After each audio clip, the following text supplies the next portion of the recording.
Okay, I know the title sounds crazy, but hear me out. This is a really long story, so grab a snack. My name is Jessica, 29F, and I was about to celebrate my 6th wedding anniversary with my husband David, 33M. We didn't have any kids, which was fine by me as I was never really that interested in having children. A couple months before the anniversary, my sister Alyssa, 27F, moved to our city after getting a new job here. Alyssa and I were never really that close growing up. She always seemed jealous of me and would talk behind my back to other family members about me. I think she hated that I was more successful and better looking than her. Whatever the reason was, I tried not to let it bother me too much. Anyway, after Alyssa moved here, she started coming over to my place a lot more often than normal. At first I figured that she was just getting settled into her new city. But then I started to notice she was getting a little too friendly with David. Like she would laugh a little too hard at his jokes and find excuses to touch his arm or shoulders when talking to him. She also started dressing up more than usual when coming over, doing her hair and makeup in a way she didn't normally. I talked to David about it and expressed that I thought Alyssa was acting a bit flirty towards him. But he just waved it off, saying, "Oh, you know that's just how she is. She has always been real chatty." So, our 6th anniversary rolls around. We had reservations at a fancy restaurant downtown. I was getting ready and noticed David's phone had a bunch of texts from Alyssa that just said "I'm sorry" over and over again. That was weird, but I didn't think much of it at the time. We get to the restaurant and David seems pretty distracted, looking around constantly like he is waiting for someone. I asked if he was expecting someone else to join us, and he said no, everything's fine. A little later, the waiter comes over and says, "Pardon me, but is one of you David?" And David kind of hangs his head and says, "Yeah, that's me." And the waiter goes, "There is a lady out front who says she really needs to talk to you about something important." David excuses himself from the table and goes out front. He never came back from talking to that lady out front. After about an hour, it became clear he had ditched me at the restaurant on our anniversary. I had to shamefully ask for the check and sneak out of there alone while the staff looked at me with pity. In the Uber home, I finally worked up the courage to check David's phone, which he, mistakenly in hurry, had left on the table. Sure enough, the lady was none other than my own sister Alyssa. They had planned this whole thing to elope together and run away, leaving me alone. Over the next few days, I had to go through the humiliation of telling friends and family what happened. Most were outraged on my behalf, saying horrible things about David and Alyssa. Calling them selfish, manipulative snakes who deserve each other. A few actually took David's side, saying I must have been an awful wife who drove him into Alyssa's arms. Like I was somehow to blame for him cheating with my own sister. In public, I've been acting like the devastated, abandoned wife. I cry on demand, I look drained and sulk around in sadness. But in private, behind closed doors, I'll admit it, I am relieved that David is gone. I'm happy that he eloped with Alyssa. Here's the truth that no one knows, our marriage was already a sham. He had been cheating on me constantly with multiple women for years. I knew about his infidelity but stuck around, partially out of convenience and partially hoping he would change. I was actually planning to finally divorce him, and had planned to blindside him with the news on our anniversary night.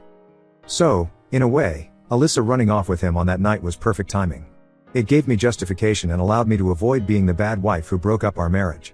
David is the cheating scumbag who blew it all up, not me. And here's the best part, I know Alyssa is going to get what's coming to her too. She thinks she has rescued David from an unhappy marriage and that they will ride off into the sunset together. But I know better. David is a selfish, serial cheater who lies and manipulates women. He did it with me for years, while we were married, and he will inevitably do it to her too. Maybe 6 months down the road, maybe a year, she'll realize what a morally bankrupt person he truly is. So, to all my friends asking why I seem to be taking this so well, that's why. I got David out of my life once and for all, and in a few months, I will get that sweet karmic revenge on Alyssa too when he pulls the same crap with her. It's bittersweet, but ultimately, I know I am the winner here and they are the true losers.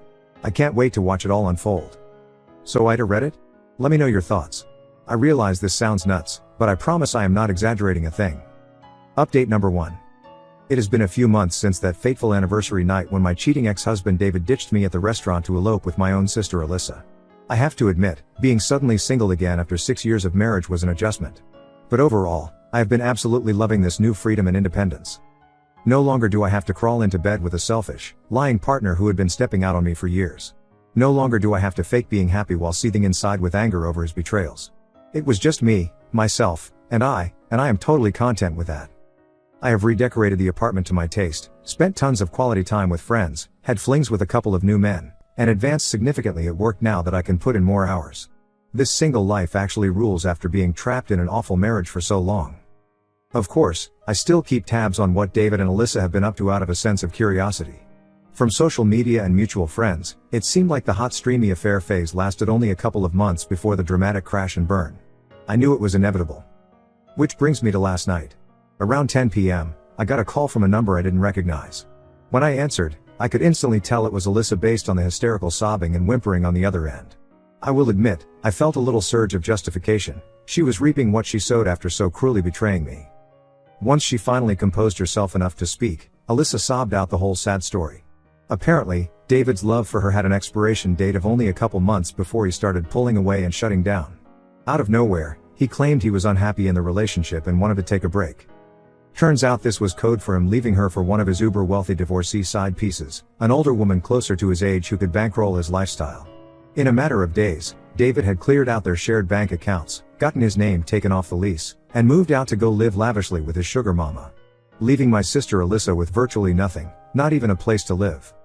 As Alyssa sobbed and vented about what a scumbag David was, how he had totally used and manipulated her only to discard her for the next shiny object, it was hard not to think I told you so. I did try to warn Alyssa, but her jealousy over me blinded her to the truth about David's nature. So, when Alyssa begged to meet up with me over coffee and apologize for everything, for the betrayal of eloping with my husband on our anniversary, part of me wanted to revel in her misery a little longer. She brought this fully on herself by being petty and deceitful and helping to nuke my own marriage in such a selfish manner. But at the end of the day, she was still my little sister. We may have our differences and she can be a spiteful person, but I don't actually wish harm and destitution on her. So, I agreed to meet up the next afternoon to hear her out. When Alyssa arrived, she looked like a shell of her former self. Massive bags under her eyes, disheveled hair, stained sweatpants, the life had been totally drained out of this once overly primped woman. As she launched into a blubbery "I'm so sorry" atonement monologue, I actually felt sympathy for her. Alyssa admitted that yes, she had been jealous of me and my life for years. That toxic envy caused her to give in to temptation when David started putting the moves on her. At the time, she thought he was a great guy who could finally make her happier than her elder sister. She had mistaken herself into thinking eloping with him and blowing up my life was a wise move. Now, after the rug being pulled from under her so heartlessly, Alyssa realized David was just a master manipulator without a bit of empathy who love-bombed her only to rinse and repeat his cycle of cheating and deception. She was just the latest in a long line of his victims. As I listened to her recount all the ways he had mistreated her, left her emotionally and financially devastated and abandoned, I flashed back to all the times David had pulled similar cruel stunts with me over the years. At least I didn't have children or assets seriously tangled up with him before getting discarded. In that moment, Alyssa and I realized we had both been taken for a ride by the same narcissistic conman. Her blind jealousy had caused her to miss all the same red flags about David's true nature that I had been willing to overlook during our marriage. We had both wasted way too much time and emotion on someone so fundamentally toxic. That's when I started to get an idea. We both had been among the string of wronged women used and discarded by David over the years. But from Alyssa's description, this new sugar mama divorcee girlfriend seemed to be in total delusion about what a great partner she had landed, how in love they were, how he would finally be the ride or die loyal companion she was looking for after her own divorce. Alyssa and I looked at each other and realized, why should this new woman have to find out the same way we did, after months or years of emotional and financial abuse? Someone needed to give her a reality check on the sort of cheating lowlife liar she was choosing to hitch her wagon to before it was too late. I floated the idea, why didn't Alyssa and I confront this woman face to face, tell her the heavily documented truth about David's sordid past and patterns, and urge her to dump him before being taken for everything she was worth? For once, we could take the power back from this man who had so badly taken advantage of us. To my surprise, Alyssa was totally on board with this delightfully petty plan for justice. So, we spent the next couple hours prepping, looking up the woman's name and address and any other intel we could find on her, getting Alyssa's emotional story straight so she could give an impassioned plea, even assembling a binder of text messages, bank statements, and other receipts that proved David was a lifelong grifter. The next morning bright and early, we rolled up to this posh high-rise downtown where David's new sugar baby resided. When the doorman tried to stop us, I made up some BS story about being relatives wanting to surprise my aunt with an urgent personal matter. He bought it and let us up. I won't go into all the cringy details, but when David's new girl finally answered the door, you could see the sheer panic and confusion wash over her Botoxed face as Alyssa and I barged into her home. She clearly wasn't ready to have her sordid little love affair exposed like this. Alyssa did most of the talking, reading from a script about each and every way David had done her wrong, the love bombing, the cheating, the financial abuse, the sudden discard for a new source of money and shelter. She was crying, yelling, begging this woman not to become his next victim. I stayed more reserved, simply pulling out the heavy binder of evidence each time David's sugar mama tried to interrupt or deny Alyssa's claims. I showed her bank statements indicating how hundreds of thousands of dollars had been slowly siphoned out of Alyssa's accounts into a slush fund David had tapped into before leaving her. I produced incriminating texts and photos proving his endless infidelity. At a certain point, the woman simply broke down sobbing, finally seeing David for the sociopathic scammer he was. She asked for some time to process it all, so Alyssa and I left her with the binder and warned her if she didn't get as far away from David as possible immediately, the same nightmare would just keep repeating itself endlessly. After it was all over, Alyssa pulled me aside and finally offered a real, sincere apology for everything, for the years of jealousy toward me, for the sneaky affair with my husband, for the underhanded way she tried to steal my life out from under me on that anniversary night. I could tell she finally had perspective on how despicable and selfish she had been. She said if I was willing, she'd like to try turning over a new leaf and actually be sisters again, real ones who had each other's backs this time instead of looking to sabotage and one up the other. As crazy as it sounds after everything, I agreed it was worth a shot. No one else will truly understand the David experience and how he so completely preyed upon us both in different ways. We have a chance now to support each other's healing from that toxic relationship and ensure neither of us ever gets fooled by a scammer like him again. So that's where things are at currently. My life has done a complete 180 from where I was just a few months ago, dreading another anniversary attached to an unfaithful leech of a husband. Now I'm free, independent, seeing my career and other relationships flourish without David's negativity weighing me down.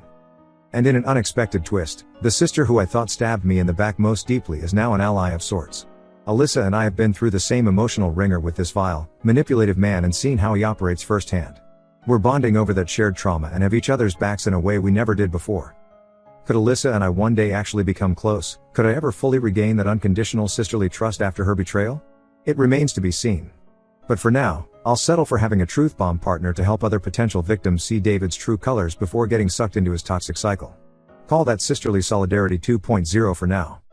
So Ida, for being happy David is out of my life for good, even if it came through such a slimy betrayal with my own sibling? For feeling a sense of perverse glee along with Alyssa about blowing up his current sugary romance and ensuring he faces real consequences this time? I realize it all looks petty, unhinged, and unforgivable from the outside. But you'll just have to trust me when I say David's punishment was a long time coming. He deserves that and much more. Let me know if I'm being too harsh or self-justified here. Despite the misery that Snake tried to inflict upon me, I'm truly in a good place now. I just love some neutral outside validation that I'm not totally in the wrong here given the circumstances. Thanks for reading my overly long saga, friend.